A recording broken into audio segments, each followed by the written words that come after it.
Guys, welcome back to my YouTube channel Puja regular blog. সবাই কেমন আছো? আশা করি তোমরা সবাই ভালো আছো। অনেকটা লং টাইম পর আবার ব্লগ ভিডিও ছাড়লাম। তো আজকে আমি যাচ্ছি হচ্ছে শাদী নিমন্ত্রণে। তো আমাকে দেখতেই পাচ্ছ, আমি একটা লাল রঙের শাড়ি পরেছি। আর আমার সাথে রয়েছে আমার 3 জা।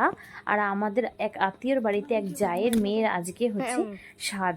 আর সাধের নিমন্ত্রণে আমাদের দুপুরবেলা আমরা সবাই খাওয়া দাওয়া করতে এসেছি আর ওর সাথে দেখা করতে যাচ্ছি। এখন অনেকটা লং টাইম পর ওদের বাড়িতে আমি এলাম, কারণ আমার বিয়ের পর পর আমি আসতাম, তারপরে তাও আসতাম মানে খুবই কম।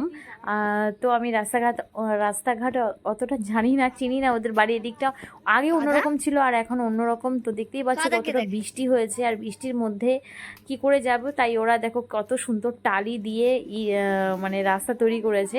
আর এদিকে ওদের বাড়িটা হচ্ছে বাদিকটাতে, আর বাদিকটাতে সবাই ওর সাথে দেখা করছে।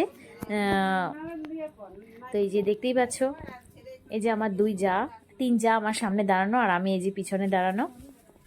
তো ওকে ওর জন্য একটা গিফট আনা হয়েছে, তাই গিফটটা ওকে দেওয়া হচ্ছে। তারপরে এখান থেকে সোজা চলে আসলাম যেখানে খাওয়া দাওয়া করবে। সেই খাওয়া দাওয়া করার আগে সামনে আমাদের একটা দিদি বাড়িতে, ওই দিদি বাড়িতে আমরা এখানে সবাই বসে আছি, কারণ ওখানে ভিড় অনেকটা। আর আমার সাথে চলে এসছে আমাদের অশ্মি, মৌ। তো দেখতে পাচ্ছ ওরা কত সুন্দর এক্সাইটেড, কে মোবাইলের সামনে এসছে। তো ওরা তো খুব ভালো লাগছে ওদের যে ভিডিও আমি শ্যুট করছি। তো এই দিদি বাড়ির উপরটাতে আমি কখনো যাইনি, তো এই দিদি বাড়িতেও আমি কখনো যাইনি। তো দিদি বাড়ির উপরটাতে একটু ঘুরে আসি, চলো তোমরাও সবাই আমার সাথে। তো এই যে যাচ্ছি নিচটাতে, এই যে কত সুন্দর বড় বাড়িঘর।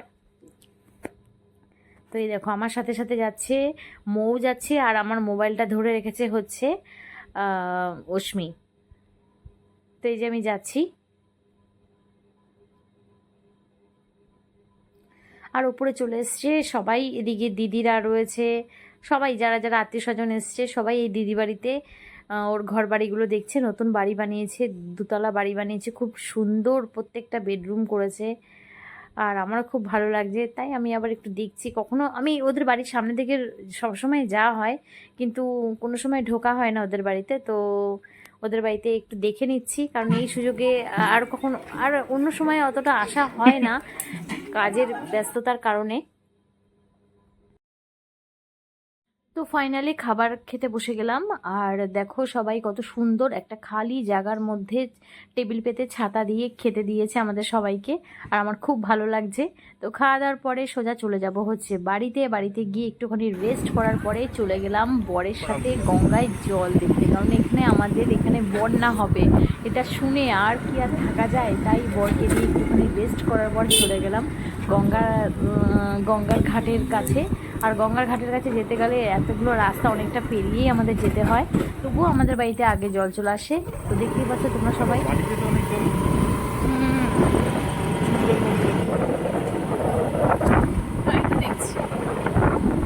বন্যা হবে,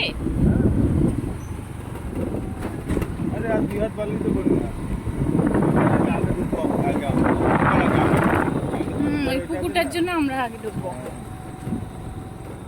ও মাই গড। সো গাইস দেখো কত জল চলে এসছে। এখানে তো জল আসার কোনো মানেই আসে না, তাও চলে এসছে জলে। এ বাবা, এ কি, ও মাই গড। এই দেখো আস্তে আস্তে, জল তো আর বাড়ছে না, গঙ্গার জল বেড়ে কোথায় চলে এসছে এখানে। আর আমরা ওই যে গাছ ও দিকটাতে আমরা স্নান করতে যেতাম। মাথা খারাপ করা জল, কল টল ডুবে গেছে পুরো। গঙ্গার জল অনেক বেড়ে গেছে। এত জল বাড়লে তো বন্যা হবেই 100%। দাঁড়া, উমা বসিনি তো, চালিয়ে কি অবস্থা, পড়েই যেতাম। আমাকে আমি না বসে আমাকে নিয়ে গাড়ি চালাচ্ছি।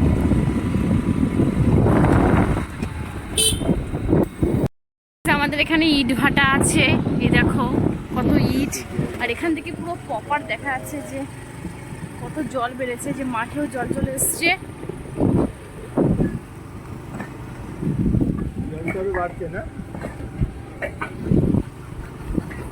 তোমরা বিকেলবেলা দেখতে এসেছি সবাই আসছে, ওই যে কত বাড়িঘর ডুবেও গেছে। এখনই এই অবস্থা, আমাদের কি হবে জানি না, আমাদের বাড়িতে জল চলে আসে। এদিকে কত দূর যাচ্ছ? হ্যাঁ হ্যাঁ, মাছ আছে তো এখানে প্রচুর। বলো, এই কুকুরটা দেখো কিভাবে যাচ্ছে, কাশফুল। হ্যাঁ, এবারে দুর্গাপূজার সময় অবস্থা খারাপ থাকবে আমাদের। বলো, কি মা, এই ঘরটাতে কেউ থাকে না? থাকে তো অবশ্যই। হায় রে, তুই এখনই বন্যা হতে পারিনি, তার আগে এরা ডুবে ডুবে একাকার। ওদিকটা তো দেখা যাচ্ছে না, পুরো ভরা একদম। হ্যাঁ, জল। চলো ওদিকটায়, রাস্তা ডুবে গেছে। কথায় বড় গাড়ি কম জল পড়ে। সো গাইজ, বাড়ি চলে এসেছি, আর বাড়ি চলে এসে একটু শুয়ে আছি। আমার ঈশানও ঘুমাচ্ছে এখন, আর ওকেও তুলবো, মেয়ে পড়তে গেছে। তো চারিদিকে এত জল, এত জল, বুঝতে পারছি না কি করব। তো প্রত্যেক দিন ব্লগ ভিডিও ছাড়বো, তো তোমরা অবশ্যই দেখো, আর তোমাদের নতুন নতুন আপডেট দিতে থাকবো আমি। তো আজকের এই পর্যন্তই, আবার দেখা হবে নতুন ভিডিওতে। বাই।